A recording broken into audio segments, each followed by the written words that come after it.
Hello, I'm Adrian, and welcome to Fight Scene Breakdown. Today we're taking a look at the Hugo Strange cinematic trailer from Arkham City. Hugo Strange sends a special ops team to apprehend Batman, and they clearly have no idea who they're going up against.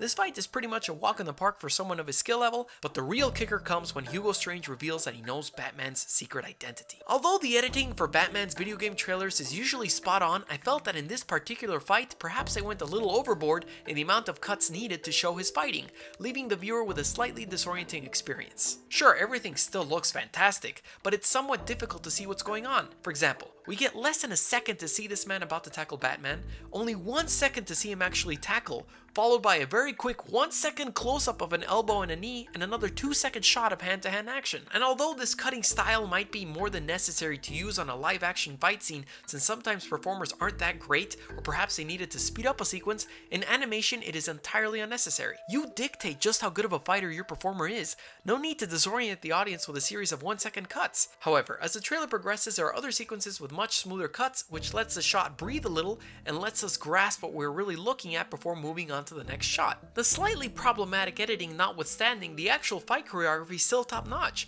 In this sequence, Batman is very much a hands-only brawler as he only uses one kick, and it is a very dependable, easy to execute and difficult to block push kick. The rest of his fight consists mostly of an unrelenting barrage of elbow strikes in order to counterattack his enemies, and each are quite useful.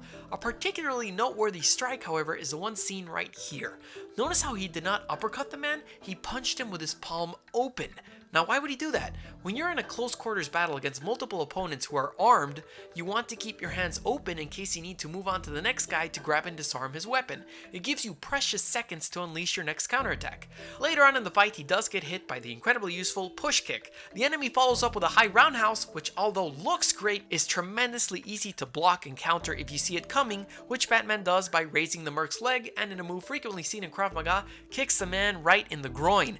Krav Maga is all about going for the weak points in a human body, with the groin being one of the weakest. Despite a few missteps in the editing, this is still an entertaining and stylish fight that shows Batman's wide array of martial arts skills and successfully hypes one up to play the game. What did you guys think of the fight? Which fight would you like me to analyze next? Subscribe, and you can follow me on my Twitter, Instagram, and brand new Facebook fan page, Godzillarex. See you next time.